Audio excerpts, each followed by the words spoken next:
Hey, my Legion, how y'all doing today? I'm here today to review a movie called Dagon. It's spelled Dagon. Recommended me from my good, awesome friend Demonic Pretty, who I'm very lucky to know. Um, and this is like she said it's on Tubi TV. Now, when I got my Roku, when Dad was still alive, my sister got me a Roku as a Christmas present way back in 2014, and she was telling me about, like, mainly it was just Netflix at the time and stuff, but she was telling me about the other streaming services and stuff, and you can watch like YouTube and stuff on there. And I discovered a channel called Tubi TV. And I remember the very first movie I saw in there was, I mean, the quality, the video quality and everything on there was horrible. Maybe it was a bad day on Tubi TV or something like that. I remember doing a video called Tubi TV's Not That Great. That did pretty well. It has over 1,000 views at least. But I mean, since then, Tubi TV has been awesome. So I regret making that movie, but I'm gonna keep it up because it's still doing good views. But I mean, that one day one Tubi TV was terrible. I mean, it was just a nightmare. I don't know what they were screwing up or something.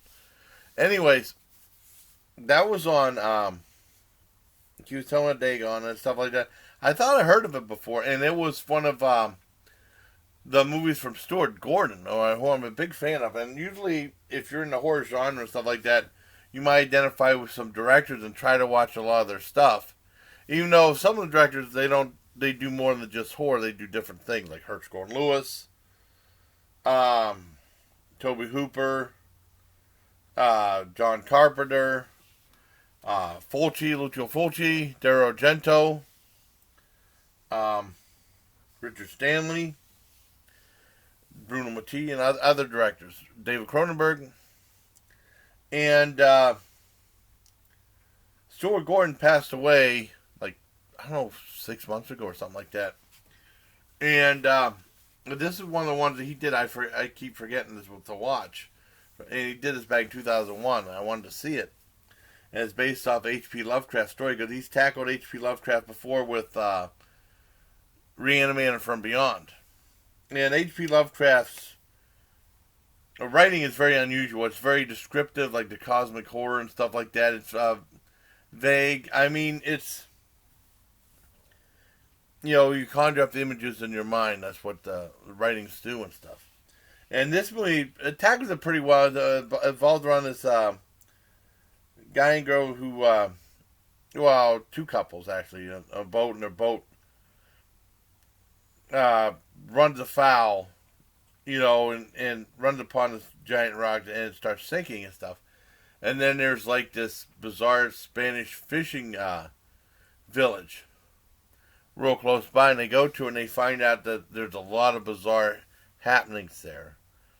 It's really interesting. I mean, like I said, when I review movies, I like giving you like the outlook of the film, and then it's up to you to see the rest of the movie and make your own conclusions to it.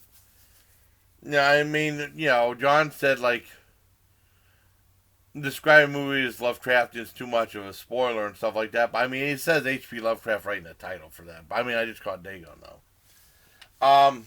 Yeah, it's really good, and it feels like that because you don't really know what's going on. But then there's a guy that does describe stuff, and he's kind of hard to understand though what he's saying. And but I mean, the movie's fantastic.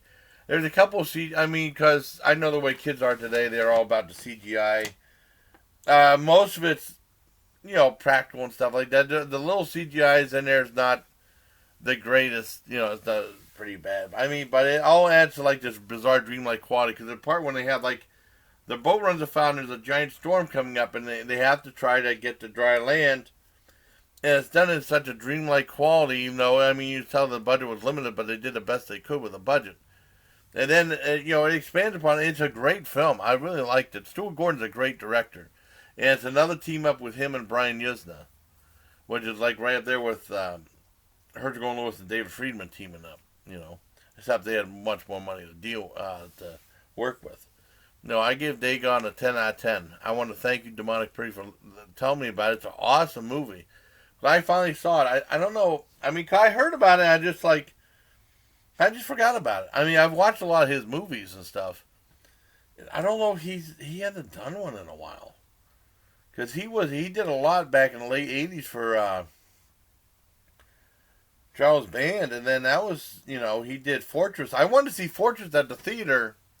It played in the Mill Creek Mall. It was him doing a movie for Universal. Fortress was fantastic, but Fortress only played like a week or two. It didn't do very well. Fortress is one of my favorite movies of his, like the futuristic prison. That was really cool, but Dagon's really good. And Tubi TV's awesome. Tubi TV's awesome. I gotta go and look, see what all the shark. I gotta go over my notes sometime to see what shark movies they have that I've not seen. Serious and silly, and just regular shark films. And I like this movie a lot. I want to thank you, Demani Pre, for letting me know about it. Until next time, bye, please. Take care of my legion.